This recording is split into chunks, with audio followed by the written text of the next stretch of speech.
All right. Welcome to the Go for CEO community, everyone. Here again with an incredible founder, CEO of Exit Strategy Realty. His name is Nick Libert, and I'm excited because over the last year or two, one of the things that this pandemic has done, and all the things that you'll be listening to either today, right now, live, or in the future, is learn to use technology. And this guy is all over LinkedIn, all over social media, does some incredible stuff in the real estate space. And I want you to learn today, take some notes, understand what he's doing and how you build out a brokerage to the size that he has it. And if I'm not mistaken, it's about 250 agents, so all from scratch and delivering on the promises that he does for his clients and his teammates. So none other than Nick Libert. Hey, Nick, welcome to Go for CEO. Hey, thank you. I'm excited to be here, John.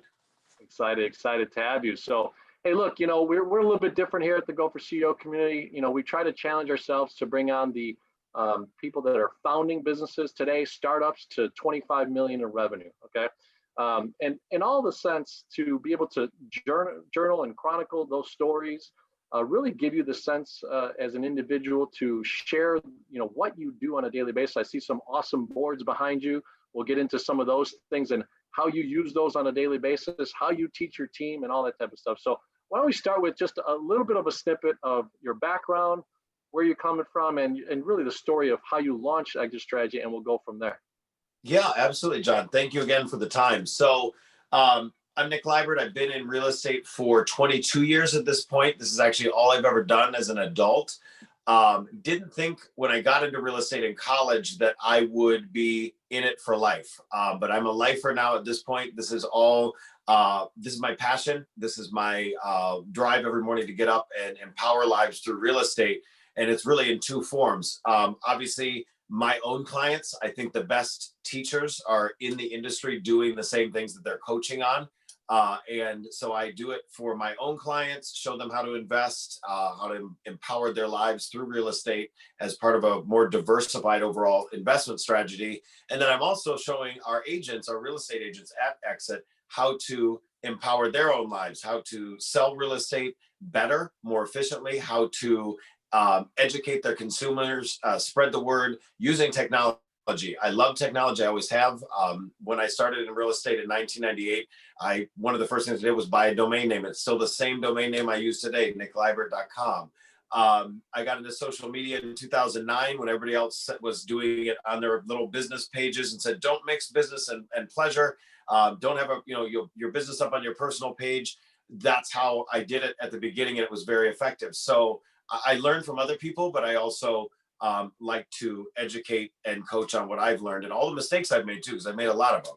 So, how I got into real estate was that I wanted to invest in real estate. My family, my mom and my grandpa always instilled in me that you had to save money and invest diversified. And so they both had real estate, my mom and grandpa. I remember one of my first dealings with a real estate agent was going to the closing table with my mom on her primary residence. And she said, do you want to come with me? And I thought, wow, this real estate lady that we met, she put a sign in the yard, and I don't know too much else she did. She got a large check. I saw that at the closing table. And I thought, well, I want to be in real estate. And I think that's what a lot of people go out there and they see that check, or they hear about it and they see the real estate agent driving a nice car. And there's so much more to the story beyond that. And not a lot of the real estate agents get to that level. So I wanted to get into it, really not knowing the full story of what real estate's all about. And I also wanted to invest in real estate. And I thought, well, how much better can you get than learning it from the inside out? So never thought I'd be in it forever, but I just fell in love with the industry. And along the way, I saw a lot of, unfortunately, failure around me. And I also failed a lot, failed forward, I should say, a lot the first decade I was in the business. And so as an agent, I started coaching and mentoring other agents. I eventually left the big brand that I was with because I realized that no brand is going to make you your business. You have to go out there and do it yourself. So I went out on my own and went independent. And that wasn't that great either because I was reinventing the wheel every day. And so eventually I found Exit Realty. It's a franchise. There's about 600 offices across the US and Canada. And what I loved about it was they allowed me to mentor and coach and attract other agents to the company. but get paid for that, get residual bonuses, because as you can see in the background here, I'm all about numbers. Even though I'm not always the best with math, I do believe in tracking your numbers, and I'm all about residual income, multiple income streams, because as we know from COVID, that 9 to 5 may not always be the only thing that you can depend on, and it may not be the only thing that puts money in your pocket. You can't be dependent on that. I'm a big fan of Rich Dad, Poor Dad. I know, John, that's a favorite book of yours as well. And so they always talk about multiple income streams. And so when I got to Exit, I realized that that was going to be a huge part of my business plan moving forward. And I wanted to share with other agents what worked for me and what didn't in the business. Eventually, I bought my own office of Exit in 2009. I always tell people I have terrible timing, because 2009, it's the beginning of a really terrible time in real estate. Who would want to start a brokerage? Well, I did at that point. And I had no money. The agents that I hired to work for me also did not have a lot of money. It was just, we really struggled the first couple of years. But what we did to bridge the gap and grow as a group was we did a lot of coaching. And so it was training, it was coaching. There's a difference between the two, because training is sitting in a room, learning from someone, being told what to do, but then there's no follow-up to that. So we started coaching, and we coached on things like a time block calendar, which we will get into later, business planning, some really simple stuff that it doesn't take a lot of money in your bank account to have a well-structured business. And so we grew, we started doubling in size for the first couple of years, and we continued to almost every year we've been in existence, raise our revenue. We got on the Inc. 5000 list 3 years in a row, a couple other growth lists over and over again. And even as we got smarter about, well, we don't want everyone to join our company. We want to, help people realize that sometimes maybe we're not the best fit for them, but we continue to grow a little bit more selectively. And now it's incredible where we've gotten to, but I see that continuing to grow more through more education, more handholding, more technology, because this is just a business where if you're going to do this without a lot of support and mentoring, it is really tough to get to the next level. And even right now, I'm getting coached within my company on how to work smarter and grow us from 250 agents to 500, grow our residual bonuses from 3 million we've generated as an office to over 5 million. I've still got a lot of work to do. Our agents still have a lot of work to do, but it's a lot of coaching and masterminding together, so we all learn from each other. That's been our success formula. We've along the way learned how to do things better and made mistakes, but it's been a really fun journey the vast majority of time. So I'm excited to share some of the stuff that's worked and some of the stuff that I screwed up on. So hopefully other people don't make some of those mistakes, because they were painful and costly at times. 100%, and those that you learn from are the most valuable, right? So those are the priceless ones. Let's go back a little bit, just in the sense of when you went on your own and having to brand Nick Libert, just the real estate brokerage company, compared to having now that relationship and that existing brand called Exit Strategy Realty. What were two things that you could pick out that you would suggest to people of why you went with Exit in that particular space, of why you branded, unlike yourself on your own compared to an Exit? Well, and we've got a lot of small independent brokerages that merged into us. I keep one of my business cards from when I was small and independent with me to just kind of remind me where I came from. I branded it to myself when I was independent, because I saw at the big box brands, no leads came to me because I was at those companies. And, as an independent contractor of any sort, but in particularly in real estate, I think there's a natural at the beginning gravitation towards the big companies, because you think, well, I need to be with a brand because no one's going to want to work with me when I'm new. And I even find that with existing agents that have been in the business a decade or more, they've never tracked their numbers to realize they're the ones generating all the business. It's absolutely nice to be at a company that has a decent reputation, but that no one's calling the front desk at these companies anymore. That hasn't happened for 20 years. But what they're doing is they're calling the agent that built a relationship with them. So when I went independent, I called the company my name because it was easy. I had a little bit of an ego, which has been knocked down a bit over the years through a couple interesting times in the market. But the difference between staying independent, once you realize that you're going to have to generate all your own business, and being part of a larger organization. And I did not sleep well for quite a few nights after and before I made the decision. I thought, well, what am I giving up here? And I think it's the same equation that a lot of small independent companies that have merged into exit strategy have done the math on over the years. Is they're going, well, I'm giving something up, because obviously they've got to pay a little bit to be an exit.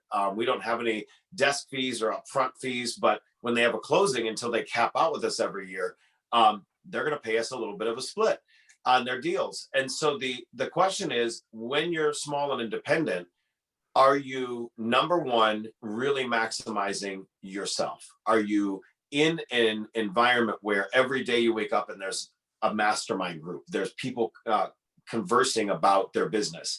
And, I was talking to the walls at Nick Libert Properties. I mean, there was nobody else to really mastermind with. And I think for small independent brokerages, the struggle is they do hire agents. They're able to attract agents. They've got to give them a super high split to do so. But then the agent turns around and they meet somebody like me that's got a book club, got a CRM, got a website for them, got all these tools. And the small independent goes, well, I've got to reinvent the wheel every day to do that. And it's very tough. It's a very tough road for small independents, particularly every time the market hits a hiccup. I sat there and I did the math and I thought, I'm going to be part of something bigger than me, because I want to mastermind with other brokers, with other agents. And so for me, as a non-owner of an Exit Realty franchise, when I first came to Exit, the math made sense, because I realized the 10% residual bonuses, I wasn't making 10% profit on the agents working for my brokerage when I was independent. I knew that I could probably get more production out of them being part of a bigger organization, leverage the technology of Exit, add my own unique flavor from being Nick Libert Properties on top of that, because Exit allows that autonomy within the organization. And it just made sense. And so that's kind of the way that I've looked at all the ways that we train and coach at Exit, is that I want to be able to have my agents not just learn from me, I want them to mastermind with each other, because the way we've particularly done it, this has been a change and a learning period with us as Exit strategy. We've grown so big that we've got agents in 3 different groups. And what I mean by groups or tiers is that we've got new agents that have done, we classify it as less than 20 deals. They get our, what I call the lowest split. So they're in the lowest tier in terms of they're newer and they need more hand holding. They don't have the basics of a CRM. Their database isn't built out yet. Their social media probably isn't where it needs to be. Their prospecting skills aren't. So there's a lot we do with them. So they start out at a 70-30 split. The tools that we give them, the coaching that we give them to get them to the next tier up, are things that I could not provide as a small independent. So when I came to Exit, I said to everybody, hey, your split's going to be 70% when you're new, but this is a company that can take you to 80%, can take you to 100%, because those are other 2 tiers. So after your first 20 deals with us, you go to an 80% base split. My job then as the coach is to get you into the tools, into the training, so that you can get from that 70% to that 80%. Then we really turn around with you at that second tier and go, okay, now you're at 20 deals, 20 lifetime deals, which some agents, they do that in a couple of months. Some agents, it takes them years. I don't care really. I just want to get them there as fast as they can get there, depending on what their lifestyle is and their motivation, their drive.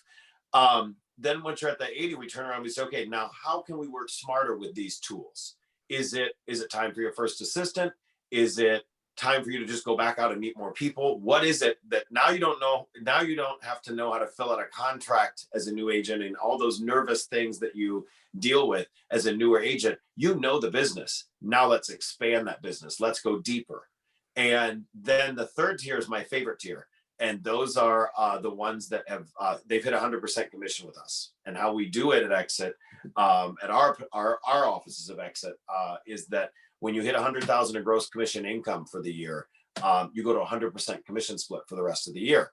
Those agents are in a tier with me because I'm still selling real estate. I've leveraged the staff where we've got a full-time managing broker. She's amazing.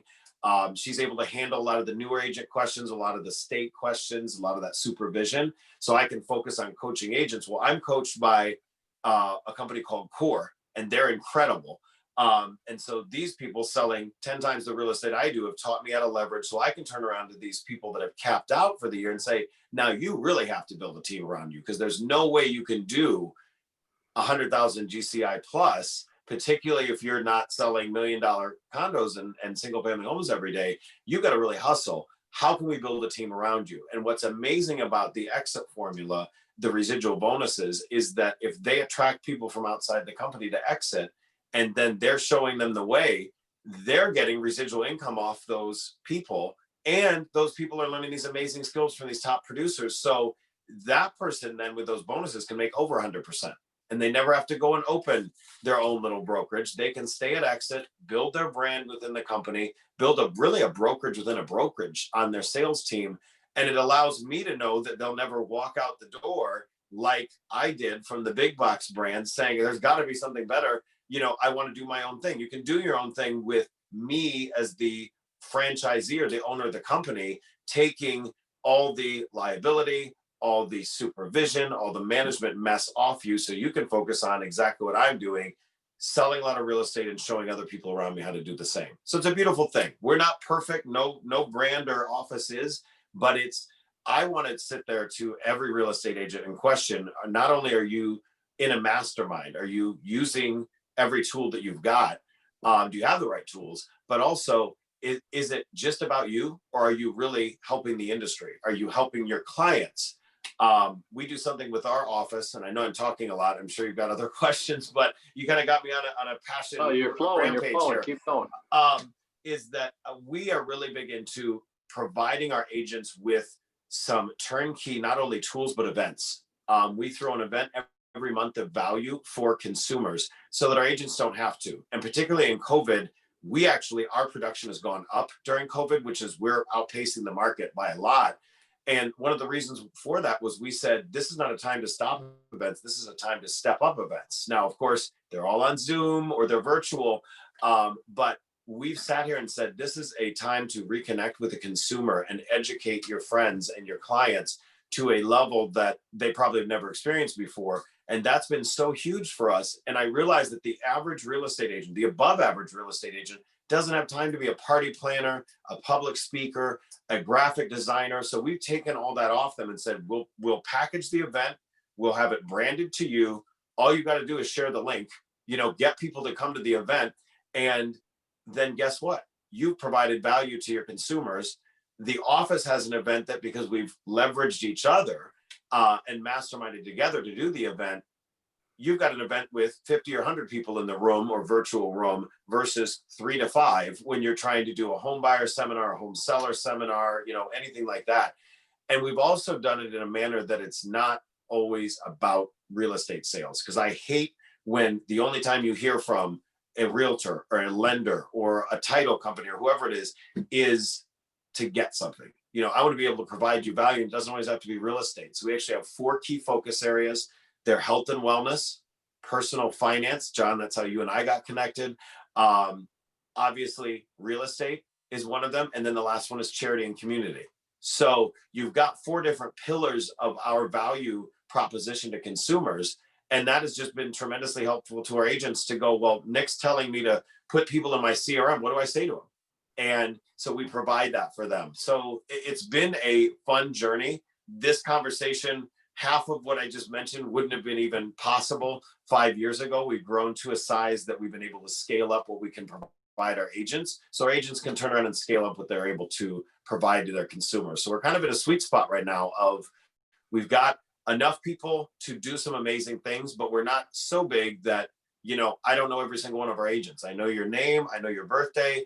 I invite them to my house. We've got a little boat share. So we do some intimate things, even during COVID. Once we were able to move around a little bit again, our agents, we've got one-on-one time. I feel like, my house has kind of turned into our third office. And I love it because it's provided us the opportunity to really get to know each other in ways that we didn't do prior to COVID. So there's been a silver lining to all this chaos and unhealthiness in the world.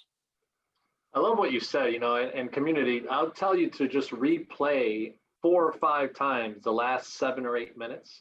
Nick went into depth about everything that he's doing, how he structured it. So let's talk about business. You talked about leverage. And one of the things that a lot of people just don't really understand, mostly because they're stuck in the employee mindset, right? They're just trading hours for dollars. But when you get down to what's called an independent contractor, which is really what every real estate agent is, until they cross the path of that business owner. And we talked about Kiyosaki earlier. Rich Dad Poor Dad teaches that, right? Employee mindset, self-employed, but then business owner. So you talked about leverage. Can you share a little bit about, you said you're teaching your people at about 20 sales to think about maybe that assistant, to think about how to leverage those things out there. And how much are you spending in those scenarios? Take us to how you started, right? Into exit. You got to that 20 plus, it seems like pretty rapidly, but then what did you start doing to be able to learn, like, all right, hey, I need to spend about 32, I'm just putting a number out there, $37,000 for an assistant, but then that's going to give me a multiple of my own income at 3 to 5x that. How did you learn that? Well, I got some really good coaching. And one of the blessings that I've had is that I was introduced to the core coaching program, which is a very expensive program. And you've got to hit some really amazing sales goals to even get into it. But I was introduced to it, and I was so thankful for the introduction because they taught me how to do that. It's really about creating value for enough people and building a database large enough as a new agent, or as what I call an emerging entrepreneur, to turn around and realize, okay, I've got to leverage systems and tools, but I've also got to leverage people. And so for me, when you get to a point where you've learned how to generate leads, because the leads are always going to come from you as the independent contractor, therefore go to a company that respects that and pays you accordingly.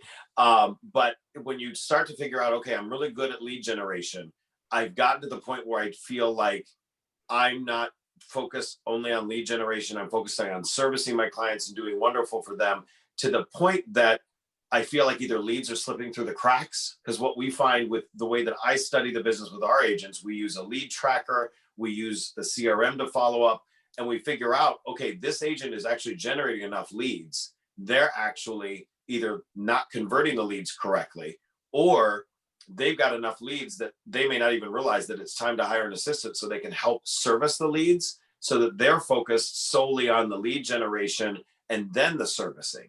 And so that one of the things we study also is, how do you manage your time? Because we are all given the same amount of time in the day.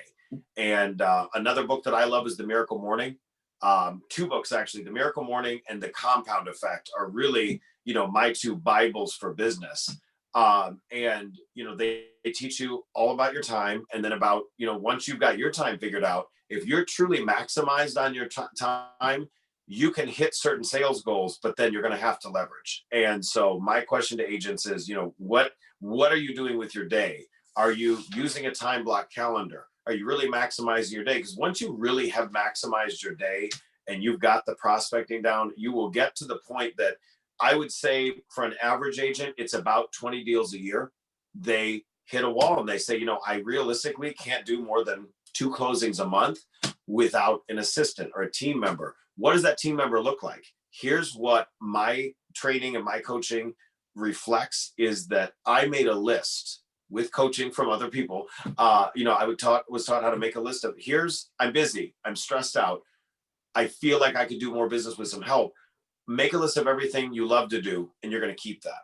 Make a list of everything you either procrastinate or you're not that good at, that is not dollar productive activity. And that's the stuff you're going to leverage an assistant for. An assistant cannot pick up a phone and build a relationship for you. That is, I used to do that, is I'd say, oh, well, you handle the prospecting. No, they can handle the button, pushing the buttons that send the newsletter out, or, maybe a little bit of follow-up after the communication has started. But a lot of people fail to realize that the reason why the person clicked on you on the website or was referred to you was because you're you. It's not because you're at Exit or Coldwell Banker or wherever you're at. It's because you're you. And so you can't leverage and pass off and delegate you, but you can darn well delegate the things that aren't as effective by you touching them that somebody else could do. So for example, one of the things that I did was I immediately delegated setting up showings. I hate sitting there and texting back and forth and, sitting there in the MLS doing something that an assistant could do. And another thing is that, sitting, once you've got a licensed assistant, sitting at a home inspection when they can sit there and be the eyes and ears. I want someone from my team there, but I don't need to do that when I really should be out building new relationships, and then following up and dealing with the negotiations of the home inspection issues, the high level stuff that the client expects you to be there for. But a lot of the behind the scenes work you can delegate to somebody, and they don't have to be sitting in a chair next to you. I was, prior to COVID, really a big person into, you have to go in the office, you need to see your assistant. I still like that face-to-face communication, but I'll tell you, my assistant and I, my concierge, have not seen each other except for coming over to my house for some coaching more than 3 times during COVID. And everything else is done by Zoom, done by check-ins in the morning. I see my clients face to face probably more than ever because I'm delegating less of that actual time with them, because I want my assistant in the laptop. I want her in the email. I want her in the communication lines, that I don't have the time to sit there and be doing that and driving all over everywhere. What kind of multiple, just to give people an example, what kind of multiple do you think off of what you pay your assistant that it's produced for you in income, just as an example? Oh my gosh. I mean, she's probably going to see this at some point, so she may ask for a raise when I tell you this. She may want to become a realtor then. She is a realtor, so she ended up getting her license. And I'll tell you a funny story about that real quick before I go into what the multiplier is that she actually was someone else's assistant first. She was a personal friend of one of my top agents, and they started talking about having her come on as an assistant, an unlicensed assistant, with the intent to eventually become an agent. And this is the existing agent of mine that hired her is such a wonderful agent. We have such a great coaching relationship. She goes, I'm not sure if I can really afford to work with her one-on-one, and specifically be able to pay her enough to make this worth her while and not go bankrupt doing so. And I said, what's funny? I have about enough time to delegate for about a half an assistant as well. I don't have the time, or I can't make the time, or don't think I can make the time right now to train them. Why don't we do this together? And so what ended up was we each got a half-time assistant. So don't think they have to start off full time. And also we got the ability I trained her on some things. My other agent trained her on other things. So we got this person that by the end of it, she probably had a better probability of being a great agent. And now she is a licensed agent and is doing her own deals as well. We'll probably end up at some point losing her to the business full time as a realtor, which, here's the beauty of what I loved about Exit, is unlike every other brand I know, at Exit, as long as she stays at Exit and we stay at Exit, we get the bonuses based on, because we recruited her to the company, or actually my agent recruited her to the company. That's the beauty of it, where a lot of what I see with most teams outside Exit is that there's kind of this mentality of, well, I'm going to hire you, but I'm not going to really show you what I do. I'm going to have you just do parts of the deal so that then you'll never outgrow me and you'll never figure out what I'm doing. Well, that person, if they're a good licensed agent or a good licensed assistant, they're going to want to grow beyond you. I don't want to hire someone that their whole intent in life is to be an assistant, because I'm sitting there wondering, well, is that person really motivated to even be a great assistant? I want them to learn the business from me so they grow. Eventually I'll have to replace them, but then that's somebody that's giving me 10% residual bonuses. And because they liked me and I liked them and I treated them well, they're probably not going to leave the company, which means this is a symbiotic relationship. And that's what I love about Exit, is I see people growing, within a team, or what I like to call graduating from a team. My first team member, they stayed at Exit for years after they outgrew me and started their own team eventually. And I got to tell you, I made a lot of residual bonuses off them over that period of time that I would have never made if I treated them like, garbage and only taught them part of the business or taught them none of the business and just treated them as a, paperwork jockey. And I just didn't want to be at a company that didn't respect that the life path, the entrepreneur path of a good, talented person isn't to stay stuck in one role forever. You want them to grow and you want them to turn around and have the same opportunities you did as an agent. That's a symbiotic, healthy relationship between entrepreneurs. And it's really the only brand that I found that did it. And still to this day, it's the only brand that has any significant residual bonus potential. There's a company that has profit share. I love them. I think it was great when it came out, but you have to have profit. And I always tell people the first 5 letters in broker is broke. So there's just not a lot of money left on the table to make a profit as a brokerage, which is why a lot of small independent companies are coming and merging into us, is that they see the math and they go, Nick, you're doing a lot for the agents. How can you afford to do that? I said, I couldn't always afford to do it. It's an economy of scale. And for me, I just want to be able to see that people never need to outgrow us, that they can stay within the organization and grow their own organization. And sometimes people will leave that organization within the organization, start their organization. It's a beautiful thing because we're all winning because we're working together and masterminding. 100%. I've written down already leverage, events, money, collaboration and assistance, right? Value prop. What's one of the things that, if you take a look at it at the business sense, you have a beautiful corner structure that you have at Exit Strategy out on North Avenue. I actually was out there about a week or two. I had some other business dealings, and I ran into it. And I was like, there's Nick's stuff. And so, but tell the community, what did it take to get to, I don't know, do you own or do you lease that space? So that's actually a great kind of an segue into what I want to do next, is that my passion for all our agents is to show them how to build multiple income streams, the same way we want to show our consumers that. And, one thing that we've done with the agents, say, look at your business. Yes, you technically work at Exit, but you work for yourself. We show them how to, as they go from that emerging agent to that, growing entrepreneur, how to, build an S Corp or an LLC out, how to then turn around and start purchasing real estate for themselves. We have an investors club that all our agents are automatically in, so that they can, learn how to.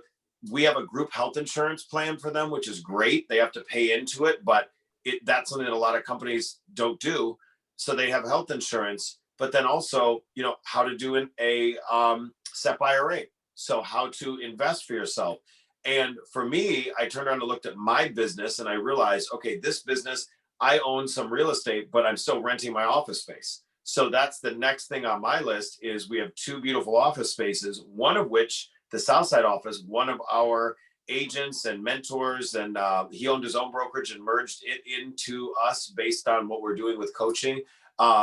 He owns the Southside office. So I need to buy an office space on the North Side. It's on my business plan. It's on my vision board. We're having a vision board party at my house. And, I said to our agents, I'm going to show you what's updated on my vision board. We've done, it's fun to keep track of what is on your vision board, because as you knock things off that list, you're going to inspire the people around you. And, I said I wanted to be debt free. We got that done. I said I want to do X, Y, Z.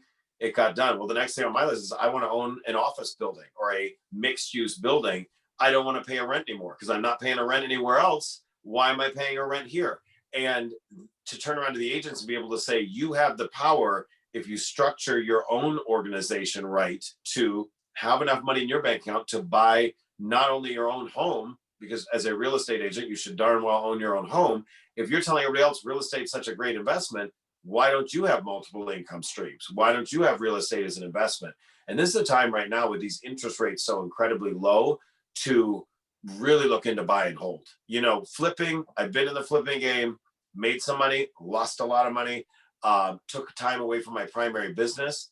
I'm not a big a fan of flipping, particularly in this market and moment, as I am as buy and hold, because you can make some money in flipping even right now. But wow, can you buy some things right? Multi-unit buildings, especially, if you get an interest rate below around 3% and you hold that place for 30 years, your cost of borrowing is so low, your affordability is so low, that even if you didn't get it for the best possible price, and I'm seeing some really nice price drops right now with the continued uncertainty in the market, if you buy it right or even okay, you're cash flowing almost instantly with these interest rates on anything priced reasonably. Think of what you can do with that over time. Because I tell everybody, for your business, mailbox money and mattress money are the keys to real estate. And John, you've heard me talk about this before. For consumers and for entrepreneurs, for independent contractors, you want, number one, the roof over your head. I'm at my home office right now. I've spent so much more time here the last 6 months in COVID. Mattress money it's where you sleep at night, because you're paying down on your mortgage and the place is over time hopefully appreciating. But even if it never appreciates, you're paying down on that mortgage. Whereas if you're throwing money away on rent, you're never going to get that back. And eventually, over a 30-year or 20-year or 15-year note on the mortgage, and you pay that note off, you've got an asset that you accidentally invested because you've been sleeping here. It's mattress money. It's money that you put away that you don't even think about because you're paying your mortgage down. Mailbox money is the key to the investment side of it. And that's when you have money coming to your mailbox every month. Now, these days it's Zelle, Venmo, et cetera, that you get your rent payments, but same philosophy. You can cash flow and make a little money over on top of your mortgage. That should be your goal on a multi-unit investment property or a single unit investment property. But then as you pay down on that note or pay that note off and that property appreciates over the years, you've got this, wave of wealth coming that it just is unbeatable. Because what I love about real estate is the return on investment, because you're using ROI as return on investment. OPM is other people's money at these interest rates. Use other people's money as much as you can. Use a bank note, a bank mortgage to finance the property. If you're putting 20% down, unlike a stock that you don't control all the rest of the craziness and chaos in the world or what that board of directors or that stock price does. You control and own that piece of property, but you're in a stock, you're putting 100% down. And in a regular real estate investment, you're putting 20%, or if you're buying a property for yourself, which is why I like house flipping or house hacking so much. If you're using it as your primary residence, 3.5%, 3%, 5% down, whatever that percent down is, that's all you're putting into the property up front. Your return on that investment isn't the price of the whole property, it's the price of what you put down, that mortgage, your down payment on that mortgage. That's huge. Your return on investment is going to be massive compared to the rest of the investment products out there. Now, I like a diversified portfolio. I know, John, you do too. You can't always depend only on real estate, but what a smart part of your life. And what I'm encouraging my database to do is, at this time, this is the moment you've got the time, you're at home, open up your finances and look and see, could you add an investment piece, a real estate piece to your overall portfolio and really have a more balanced outlook in the future? So, Nick, I mean, a lot of the stories that you're telling are really just, common sense things that are uncommon in the marketplace, right? And the education that you do, your agents, that value that you bring to them, the reason why other smaller agencies, maybe non-branded agencies, are coming to Exit. I mean, it should be a no-brainer that you're starting to share here. So one of the things that, as a business owner, you said a couple things. You had a broker now that kind of runs the high-level side of your agency. You've got an assistant, right, that initially was a part-time assistant with you, kind of sharing with it collaboratively. What are 2 or 3 different things that you see that you could add on that'll be multipliers for your business over the next 6 to 18 months? Great question. We did not, for the audience members, we didn't plan these questions out. I have no idea what he was going to ask. So I was a little nervous coming into this. This is funny that you asked this, because I actually did I did the hires. Is that my next hire was and is a marketing person for me and the business. And, we have a wonderful graphic designer who does great work. I pay for it for all of our agents. But for me personally, I think you can always go back and look at your business and say, if I had more hands, whether it's your own time management or your own technology or leveraging other people that you're going to build your organization, your team with, what could I do more? I have a wonderful referral network as a real estate agent. I have a wonderful referral network as a franchisee of people who want to refer me agents. That's amazing. I love meeting agents and I love meeting new clients. But going beyond that, for me, I'm sitting there going, there is more marketing I could do. There's more. I'm really pretty adept at marketing my listings. Exit has great technology for that. But what about touching more people? I don't prospect in my own neighborhood enough. I drive past and I see some Nick Libert signs. That makes me happy. I see some exit strategy signs, but am I really going deeper in my own areas? And that's something, it's a newer training that I've done with our agents to say, do you need to go always wider, or can you go deeper with your existing database? Either way, for me, that was the next hire, was that I wanted somebody to help me with marketing, to be able to press some of those buttons that I don't even get the time to press, as far as sending out direct mail piece, targeted direct mail, doing more boosts on social media, follow up when those people come in the door to make sure that they're in the right funnels. We've got some amazing technology at our office, and I do some pretty decent coaching on how to use it to create funnels But I'm sitting there going, well, I could get more ads and push out there to get more people in my own funnels. And I'm turning around and using this team member to train the other assistants coming on board, so that, again, it's leveraging what I've done right and wrong, what I've screwed up on. I can sit there and show my agents, look, this is what we did wrong on the way in. This is how I'm growing my business. What can you do in your organization? Because I got as far as my day, I think my day is pretty well maximized at this point. I work pretty hard, pretty long hours, but I love it. And I do take time blocking. I take blocked time off to be able to enjoy my friends and my relationships and my family. Still would like to do that a little bit more, but beyond that, what do I need to do to expand and go deeper? And that was a marketing person that is really going to build out those funnels and those ad campaigns further. It's stuff that I know how to do, some of it. I just don't have the time. And if I take time for that, what am I taking time away from? So that is the next hire for me. It's already been done. That person's already starting to work and doing an amazing job so far. I would also love to see a little bit more video at our office. So that's something that I'm looking into, as far as, is it a part-time person? Are they on a contract basis? Because we're doing some cool videos, but I think we could do more. And so there's always, I love to create that wish list. I've actually got it in my phone. I've got a list for everything, a checklist for things we know how to do, and a list of things I want to do. And that's something that I just kind of keep a wish list of, if I had all the money in the world, what would I do? If I had all the time in the world, what would I do? And putting that on the map, because that's how we got to the point we've gotten. Is I always had I don't want to say what's next, because that doesn't sound like you're grateful for what's already there, but I do look to the future, and I'm honest with myself about what is still a weakness. You said something very special there. What's next? And you're grateful. But a lot of people get hung up on, well, what's enough? When is enough, right?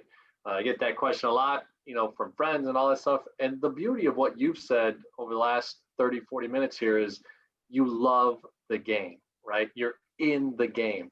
Doesn't feel like you worked 18 hours today, probably, right? When you get home, you feel satisfied. So ladies and gentlemen, when you're in the entrepreneurial, seat, you're the CEO, the founder of something, and you truly are passionate. A lot of people talk about, well, follow your passion. Well, that's great. Okay. But when you truly find the way to play the game the right way, and the way that Nick is talking about, now he's adding a marketing person. He's wanting to add a video person, because in this content world, we need to create video. I know Nick and I have done a few webinars together, and he always enjoys when I actually record it the right way and I send it to him. So we're going to do it today. you could use it the right way. So here's the thing, Nick. We have a few more minutes here. I wanted to thank you, obviously, for making the time and really teaching the Go for CEO community what you're doing as an exit strategy realty broker owner. The questions that I've started asking a few of the attendees that I've had on my show here is, CEO, the Go for CEO brand really is, C is for customer experience, employee engagement, and the operational excellence. So I'd love to just ask you those last three questions is, for the C portion, what do you think that you and your agency and Exit Strategy Realty bring to the table as customer experience? What is that value prop? I think it's education. I think it is, my personal slogan is empowering lives through property. And I think that is where we really excel, is that we show people, if you are brand new to the thought of real estate, how to build your credit up. What is the value of real estate in the first place? From there, how to leverage real estate, getting the right people around you. We have a new product we're using internally to help us get people the right vendors, the right contractors, a move concierge, and really to help them, because that's what we're hearing and seeing, is that it's great that we've educated them. Now what's next? We need to help them beyond the education and really create a lifelong relationship of value. So I think that's where we excel, is that education to the consumer. And instead of employees, I mean, you do have a few employees and you're growing that piece of it, but what would you say is the value prop for the employee engagement side, or in your case, the self-employed engagement side? Teaching people how to run their business like a business, giving them from day one the value of, this is their business, not mine. Yes, their business is housed at Exit Strategy, but I am simply a coach to them. They are going to be the ones that they're responsible for that business, and they are the ones that are empowering that business. So Having from day one that conversation of this is yours, but I want to help you grow that. I want to help you grow that organization the same way that my coaches are coaching me on growing and building my organization, because we're really all doing the same thing. We're all engaging a network of people, providing them value and education and coaching in order to help their lives, so we can turn around and build this for other people as well. And that's what internally, I want that relationship to feel as good and solid as I feel like my relationship is with my clients. And that has been our recipe for success so far internally. All right. And I love it. So the last one is operational excellence. What do you think you guys are doing that is just a little bit different than the rest and bringing value prop as far as your operational side to your business? I think it's the residual bonuses, quite frankly. I think it's providing systems for everybody to win. So it is the technology, the way that we package our technology. It's the exit technology and our own stuff, proprietary recipe we put together on top of that. Consistently providing that value internally, where we don't have a training that is a one-time thing. We have ongoing. Every morning I wake up with, what is the message I'm going to do today to help these guys grow, help these ladies and gentlemen grow. That is my push internally. On the operations side, systematizing that and making that as streamlined in a ready to go box as possible, that they can edit and template on their own. That has been on the organization, on the operational standpoint, what's worked best for us. And I always like to say, okay, well, here's where we're going to go next with that. We're really working on making sure the staff feels that they've got a great box as well. I think that's something that I've always really catered to the agents. And as our staff has grown, I've realized they need a little bit more, help and a hug too internally, because they don't always have the most attention for me. The agents get it. So that's why we've kind of added a more full-time managing broker to supervise and help them, so that I can stay out of the weeds. I always tell the agents, what are you doing to stay out of the weeds? I want to stay out of the weeds, and I want to be the highest and best use to the agents, systematizing for them, and knowing that that is going to be what helps their business grow the most. I love it. I'll tell you what, if you get a chance 3 months from now, 7 years from now, and you see this video, I want you to replay it over and over and over, because the things that Nick is sharing are really foundational to running a business, to running a real estate business, and really bringing all the resources together to finally have almost, I would say you guys are top notch in the industry. I've seen some other places. I've got friends at other places. And the reality is it's been a real joy getting to know you and the way that you operate, the way that I see you on LinkedIn, the way that I see you. Now I'm getting some of the emails of the inside scoop and everything. And it's really interesting to see. So thank you so much, Nick, for joining this Go for CEO community. I hope that everybody will enjoy this, repeat it, record it to themselves, or replay it to themselves, and share with other people in our community. So subscribe, hit the like button, and let Nick know that if you're a realtor and you're with another brand, you should really think about coming over and learning how to really, truly run a real estate business. Thanks so much, Nick. I appreciate your time. Thank you. Appreciate you guys. Have a good day. Take care.